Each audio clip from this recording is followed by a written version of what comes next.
In the ecom world, Q4 and the holiday run is like the Super Bowl. It is where so much money is made for stores when compared to the rest of the year. And especially that's going to be true with the advertising platforms. Most ecom stores, their revenue is being led through in preparing for this season with platforms like Google Ads, YouTube, Facebook, and so on is extremely important when it comes to the amount of scale you'll be able to capitalize on. So what I want to do in this video is talk about the key areas that we prepare for the stores we work with to make sure they can make the most money when using Google Ads for their store. Now, number one is going to be really preemptive data analysis and really making sure you understand the trends for your store and your industry before getting up to the sales, because there's a heavy amount of influence with how much you'll be able to scale based on how ready you are. And especially with the data, understanding those trends and how they go up and down is going to be very essential based on what we're going to talk about. So there's a couple areas you're going to want to look at when it comes to trends. The very, very most important one is going to be traffic. When it comes to traffic, this is going to be the biggest sign as to how much you'll be able to scale, because traffic with Google Ads is different than traffic with Facebook ads. This is based off of a demand industry. So if traffic increases with the same demand and intent behind it, you're looking at a more approachable market. Whereas Facebook, if traffic increases, that might not necessarily mean that the amount of people who would buy from your store increases. With Google, it's very important because you're capturing demand. If that demand increases, there's more you can capture. A pretty simple concept, but let's say for traffic, the normal trend is just, a little bit of growth throughout the year, but during Q4, you have a huge level of growth during that time period. You're gonna wanna be ready to capitalize on that. And if that's, let's say, 3X the normal period, you're gonna know that on average, you're gonna be able to scale 3 times more. So very important to understand that on the front end. There's also gonna be other things like CPC, CPM, and once again, CPC is cost per click, CPM is gonna be cost the platform charges you per 1,000 impressions. And CPC increases because it's an auction-based system and more people are gonna be bidding during this time frame. The nature of how the system works, the CPC is gonna increase too because demand's increasing. People are willing to pay more for the same traffic because they wanna capture as much market as they can during this time frame because conversion rate's increasing, right, too. So the last one's gonna be CR, which is conversion rate. When conversion rate increases, it kind of balances out these two, because if CPC increases, but then CR increases, then you're kind of at the same level. But if just CPC increases and then CR was the same, right, then your conversion, cost per conversion, CPA would increase, right, because you're gonna have a higher cost for the traffic. So they kind of balance themselves out, and it's not a ton of concern in most industries, but it's still something worth paying attention to. But because they balance each other out, you still want to go after as much traffic as possible during that time frame, and it's going to yield you the same CPA just at a higher scale. So that leads to budget planning. Now, when it comes to budget, don't overthink this. The most important thing is going to be really what we call preemptive budget increases. And the reason this is important is because Google is a little bit different when it comes to how it plans out, how it uses your budget. And it's going to a lot of the time spread it out during a period of time as opposed to using it right away. So you want to tell Google that you're willing to spend more ASAP, because if you don't do that, you're gonna miss impression share throughout the day.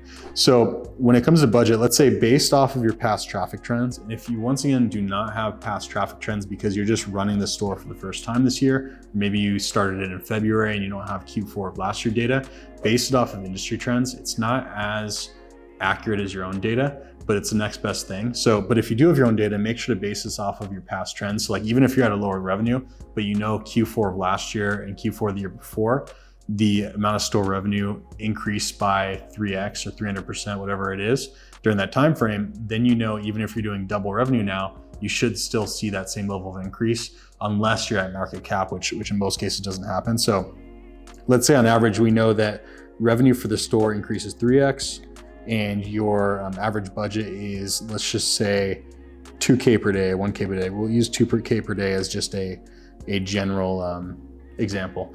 Then very simply, you're just gonna take that 2K, multiply it by the expected level of scale, and then you're gonna set that as your budget before the sale starts. And when I say before the sales start, you don't do it like a week before because it's gonna burn through that. People generally stop buying a week or so before sales happen because they anticipate the sales. They really just in their mind think, I can wait a week to purchase this. I know that it's gonna be cheaper anyways. So you do not want to increase the budget way too early because you're gonna burn through budget, but you don't wanna do it during the sale because then you're telling Google too late that you're willing to spend more money for more traffic. So a lot of times for our clients, it's usually gonna be the morning of or the night before the sale starts.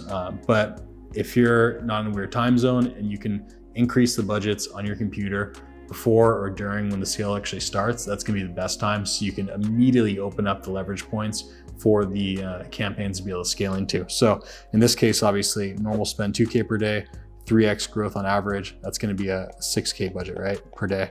And one thing to know as well is you have to scale this down very quickly too. Once buying drops and people after the sale are kind of burnt out, they already spent their money, they already have what they want, you're gonna have a very heavy drop off. So you don't want to just ride this budget until you start seeing data points that show that there's buying decline, because you're not gonna get the data quick enough.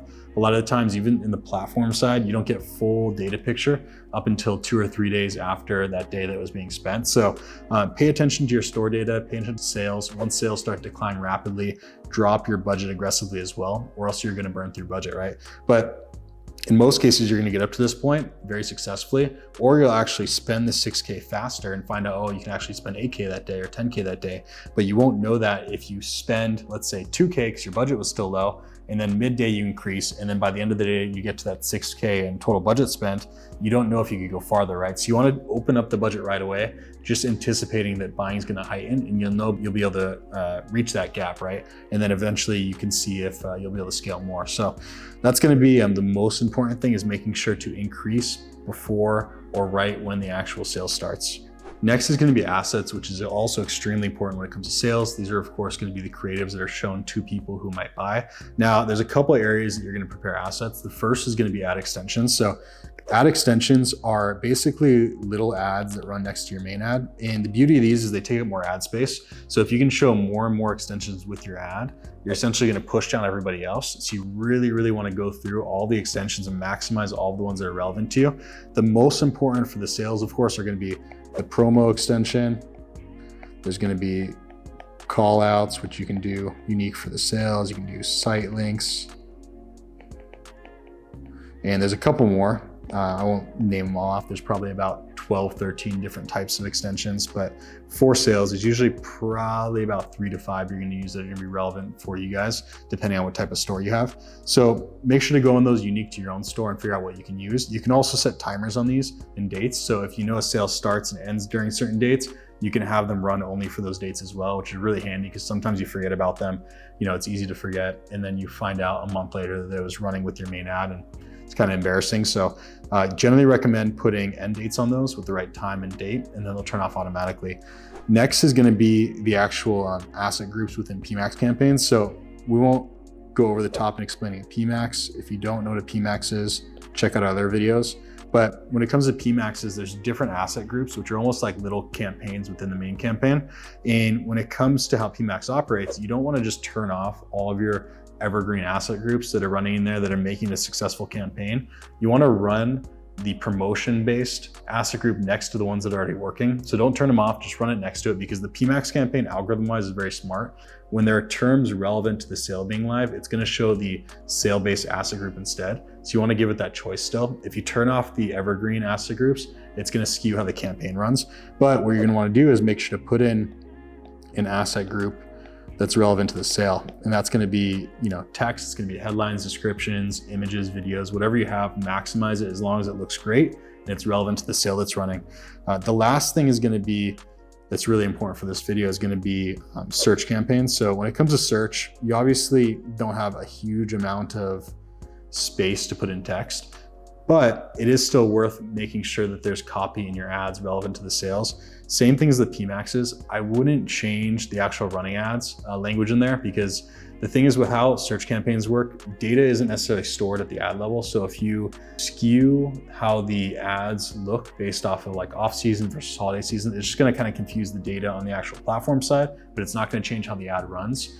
What you really want to do is make sure, if you don't want to run your evergreen ads, just pause them and run new ads. So you can copy paste the same ad, retrofit all the language to reflect the sale, and then pause the old one while the new one's running. A lot of the times we'll run them next to the old one, but it's a little bit different than the PMax, because when you run a PMax, the asset groups and everything that's in there, it determines how the campaign runs at a high level, whereas search is much more logic based and not as algorithm heavy as a PMax. So the ad that's running isn't gonna skew how the actual campaign runs. It's just gonna dictate whether or not you get a high click-through rate or not. And of course, it might influence conversion rate a little bit, but not enough to worry about pausing the ad temporarily that has been running to run the sale ad. So you can be the judge of that. A lot of the times, like I said, we'll run both next to each other and let the campaign do the work, but it's not the biggest deal in the world if you wanna pause all of the current ads, run the holiday one, and then swap them once the holiday sale ends. The last thing is gonna be creatives and then strategy of sales. So when it comes to the platform, a lot of the influence of whether something converts or not is gonna be off the platform,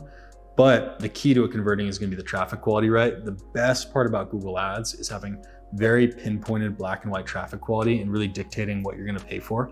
But then when it comes to actually converting that traffic, then it's gonna come to the assets, right? And during the holiday season, a lot of that has to do with the different offers you're running. So I'm not gonna go on a big rant about offers or creatives. There's gonna be much better YouTube videos you can watch on that. We stick to our lane and are the best at Google and YouTube ads. Everything outside of that, we know a lot on, but we won't try to consult you on that. So highly recommend doing your own research for those topics.